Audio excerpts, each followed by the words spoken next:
Hey, kia ora. Helen Brums here, coming to you live from Surprise in Arizona. Hope you're having a super fantastic, sparkling day.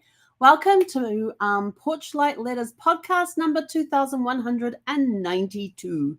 This is day one of year 7 of doing continual Facebook Lives.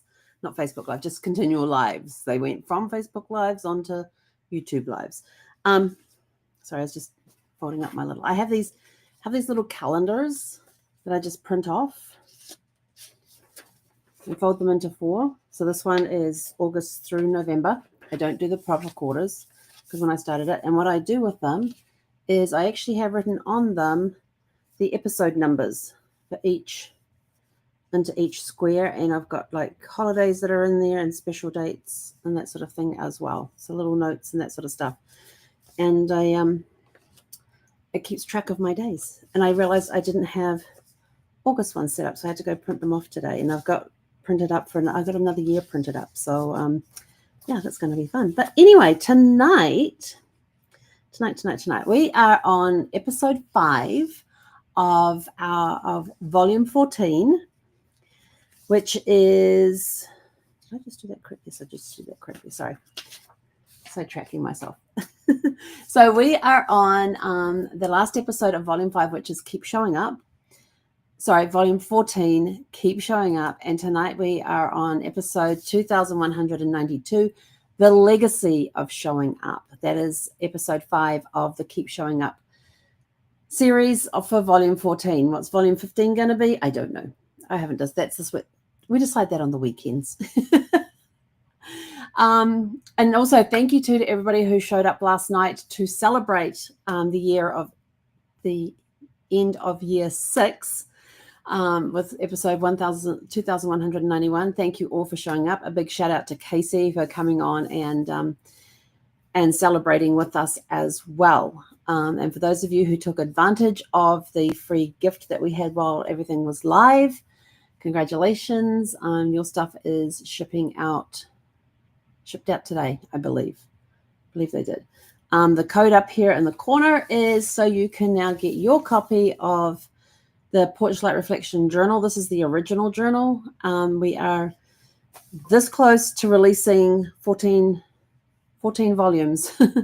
There's going to be one for each week, and across the front here it will have written volume 1, stories we carry was from volume 1. Volume 2 was Becoming, and then volume 3 Rhythm. I think that was the right order. We've got a whole bunch of them anyway. Yeah, so we're going to have some coming up. I'm not sure if we're going to release them all at once or do some this weekend, some next weekend. But they will be in a series. Anyway, so on to tonight. The power of showing up every day isn't just in the habit. It's in the ripple. Over time, it becomes who you are. And even if you didn't think anyone would notice, they did. Your consistency left a mark. So what that is going to teach us is that legacy doesn't need a fanfare. It grows in the quiet, steady spaces. And you remember spaces? When did we talk about spaces? We talked about spaces at one point. Hang on. This is my cheat sheet for the in-betweens. We're talking about the in-betweens. Can't find my spaces. I know we had a spacey one. It's in here somewhere. We did have one that had space in the title.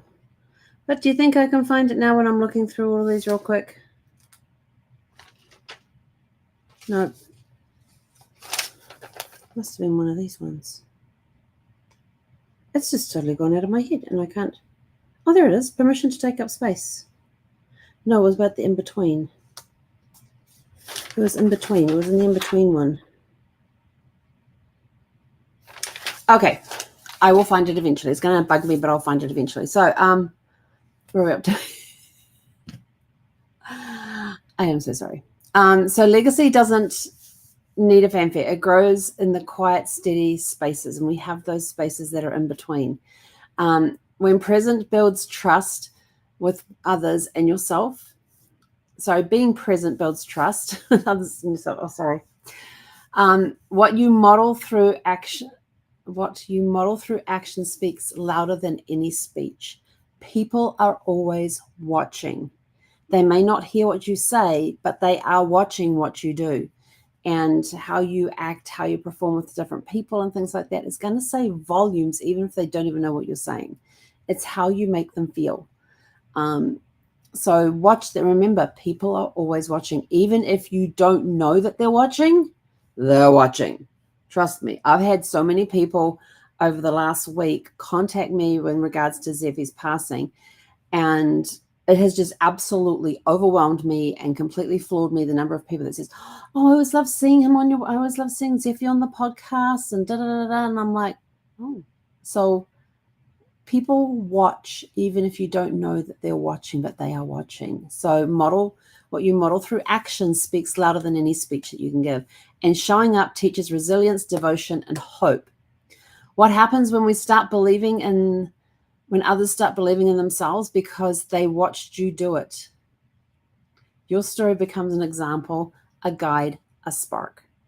You begin to trust that small steps count because you've seen them added up. You've seen them add up. You just look back at where you've come from to where you are today, and there's those little small steps along the way. Sometimes there might have been a big giant step in there, but most of the time it's just small steps, one step at a time.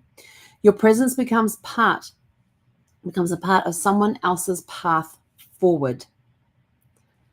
They're not wanting to copy, but they're wanting to be in your light. How we carry forward is we keep the commitment alive, even if the format shifts. And if you look at this podcast, we started off as Helen's Great Adventures back in 2019 when I was living in the RV and touring around and everything else. Then we 3 years later, we transformed into Before the Dirt Nap, and started talking about things that we can do before we die, having our bucket list and everything else and all that other good stuff in there. And then things took another turn. We didn't wait for the next 3 years. We started doing this, what was it, like 2 or 3 months ago, we started transitioning into Porch Light Letters and becoming the light for others to leave our legacy. Still to do with genealogy. People haven't realized that yet. This is all of these Porch Light Letters we've been doing are all part of your legacy. You are living your legacy. And that is what we've done. So keep the commitment alive, even if the format shifts. People transform into different things. They become different people. They're learning as they go. Every time you hit a hurdle or an obstacle or a tragedy, you plow through, you keep moving for as long as you keep moving forward. So we keep the commitment alive even if the format shifts. Honor the legacy by inviting others into the journey. We invite you guys in every night. Every night we invite you to come and watch us, to come and listen to us, to learn about how to honor your legacy, honor your own legacy. Invite others along your journey as well. Share the story of showing up. It will reach someone who needs it. And this is my strong belief. This has always been a very, very strong belief in mine, is that everybody, no matter who you are, you have a story to tell. You might hear people up on stage talking about losing spouses, about being living in some one bedroom, not even like a studio apartment with about 5 of you living in a studio apartment and barely making ends meet. And there's weeks that you went where you didn't have food because you didn't have the money for the food. Coming from the pit bottom there all the way up to where you are now, very successful, and you've got the money flowing in and everything else. Yes, those stories are out there, and people sit there, and I have done this myself until I woke up to the fact. I'm sitting there in auditoriums and things. I'm hearing people's stories, how they've gone from rags to riches, basically in different formats and things like that. And I'm like, I don't have a story. I don't have that kind of a story to tell. No, but I do have my story. You have your story. Everybody has their own story. And guess what? There is somebody out there who needs to hear your story. They're going through something similar to what you have been through, and they are learning what you went through. They've learned about what you have gone through, and so they are watching you, because something you say in your story clicks with them. And all of a sudden, this is like, that's what I need to do to get through this. So, excuse me, everybody has a story to tell. So tell your story.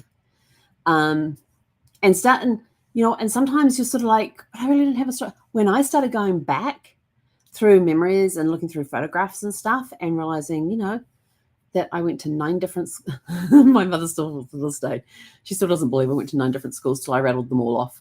And because she was telling me about my niece on her, a few years ago, she was telling me about my niece was on her like 4th or 5th, was 10 years old and was like on her 4th or 5th school or something like that. And I said to him, Mum, you do realize I went to 9 different schools, don't you? And she goes, you did not. I said, yes, I did. And then I rattled them all off. And her response, there's this pause and it's like, oh, what horrible parents you had. My parents are not horrible. They are totally awesome. I love my parents. I can't wait to get back to New Zealand and just to be able to spend time with them.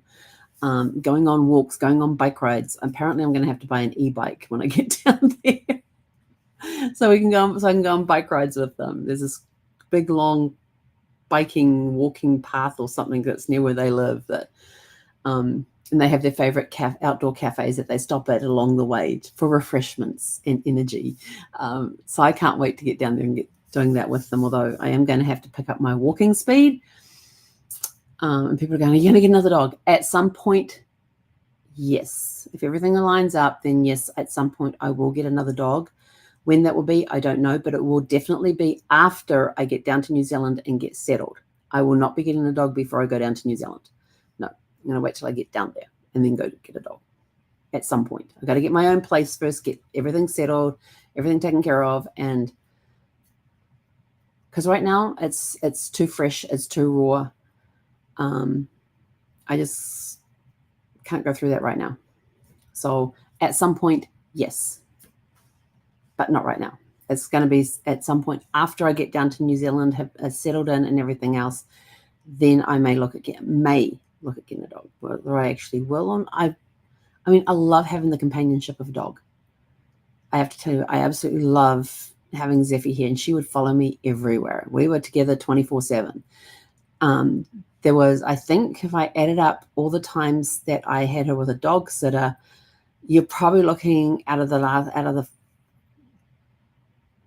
5 years, 8 months, and 10 days that we had, which equaled 2,080 days. It's probably equal to about 4 or 5 weeks that we were not together over that whole 5-year, 8-month period, where she was staying with a dog sitter so I could go do whatever I had to go do where I couldn't take a dog with me. So, we were together a lot. So suddenly not having her around, that's huge. That is huge. And some of you have been through losing a very dear pet. You've lost a dog or a cat and all of that. So you can relate to that. You can relate to what I'm going through. You may have lost a spouse as well. We can all relate to, for those of us that have lost spouses, we can all relate to what that is like. There are some things that are similar and there are some things that are very different. Our stories are all different. And, how did our spouse pass? How did our spouse pass, or our partner, or our loved one? How did they pass? The stories may be different, but grief sucks. It really does. It sucks. I don't even know where I'm up to on my notes. So share the story of showing up. It will reach someone who needs it. This week is a great example of showing up. Sunday night, I got on because I wanted to share the news of Zeffie's passing. I needed to get that out. Monday night, I did not want to be on air at all. But because of my commitment to doing this, I showed up anyway. And as I've shown up each night, it's gotten easier and easier and easier to get online and do this as the week's gone on. But Monday night, Sunday I shared that Zeffie had passed. Monday night, I'm on for my regular Monday night show, beginning of Keep Showing Up. I did not want to be here at all. No, I was too raw. My phone had been ringing, and I had a lot of voicemails left. I had messages, text messages, Facebook messages, WhatsApp messages. I had a whole bunch of messages that people had left me. And a lot of them sat untouched. It took me till Tuesday when I started going through some of those, because it was just too raw and I just couldn't deal with it. I could not deal with sitting on camera that night and trying to look put together. I was showing up and you were getting me as I was that night, not wanting to be there, but I did it anyway, because I had that commitment driving me. So share your story. Share your story of showing up even when you didn't want to. Let the porch light stay on. The path is still being lit for those coming behind you, for those that are following, for those who are on the path and need that extra light. Leave your porch light. The porch light stays on so that people can see their way. And for your legacy connection, one day someone will ask, how did you keep going? And your story of grief, growth, grit, and grace will answer that question. You showed up even when it was hard, even when no one saw it. You still showed up. Even if nobody saw that you showed up, you still showed up. And that becomes your legacy. You keep showing up. You keep being there, even when you don't want to be there. And there's been times when I've had I've going to mastermind meetings, going to different events and things like that. It's sort of like, oh, I really don't feel like going. And you've already, if there's been an air flight involved, you've already flown to the location, you're at the hotel where the conference is being held, and you're sitting in your room going, I really don't want to go down. And then this gray mushy stuff on the inside of the brain and the inside of the head there suddenly goes into action and goes, well, look, you've just spent all this money to come all this way to go to this event. You have the price of the tickets. You've got the hotels paid for. You're already here. Just get your butt downstairs. Okay. And I have these internal conversations with myself. I can't tell you how many times I've gone somewhere and it's like, I really don't want to go. Even though I'm here, I'm in the city, I paid for the airfare, or I've driven that many hours to get there. However I've gotten there, I get there and I'm like, I don't want to go. There has been some Saturday mornings when I was living in San Diego and having to drive through to Los Angeles to go to my mastermind group, where I've woken up at 5:30 in the morning. I'm in the shower and I'm like, I really don't want to go. Nope, you're going. You've told them you're going to be there. You are going to be there. So there's these internal conversations going on in my head of, I don't want to. Yes, you are. You've made the commitment. You've told people you're going to be there. You're going to honor your word. You're going to be there. Show up. And getting in the car is like, I really don't want to be there. Well, and then you get to that halfway mark, and it's like, I'm just going to turn around and go back. And it's like, look, you're already halfway there. Keep going. So, yes, I have had those conversations with myself in car trips. I have had those conversations where it's sort of like, well, it's going to take you longer to go back home now than if you keep going forward. So, yes, there are times that you are going to, that sort of thing is going to happen with you, where you're going to be having those conversations, and when you get there, nobody knows that you had that conversation with you. It's like, I don't think my parents realized the conversations that were going on inside my head when we were driving from Vegas to Moab in Utah. It was a very long drive. The GPS said 6 hours, but that was for a car, not for an RV. And sticking at the speed limit that's in the different areas and stuff, it said 6.5 hours. It took us 12. And I was very mentally going on in my head, oh my gosh, there's another canyon, because it's up to the top of the canyon, across the top, down the other side, across the canyon floor, up you go, across the top, down into another canyon. It was like that for hours. I never thought we would get there. When we finally got to the area to turn off, I was like, thank goodness for that.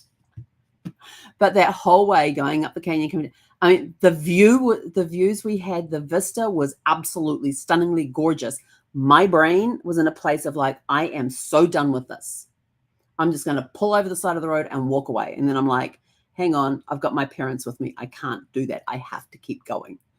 And this was playing in my head. We get up to the top, and absolutely gorgeous view. And then you realize you got another canyon. It's sort of like, I have to go through another canyon. Down we go.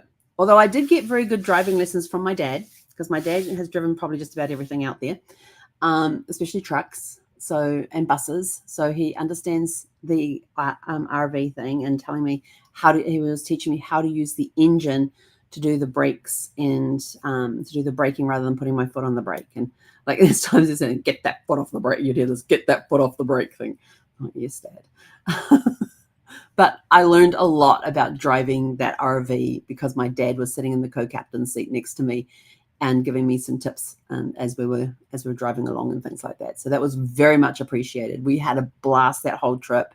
It was just that second day on the road going from Vegas to Moab where I was so psyched out and having to keep myself together and being there as the driver, the only driver. So yeah, it was very taxing when it came to on the mental side of things, but I kept showing up. I kept moving forward. So just keep that in mind.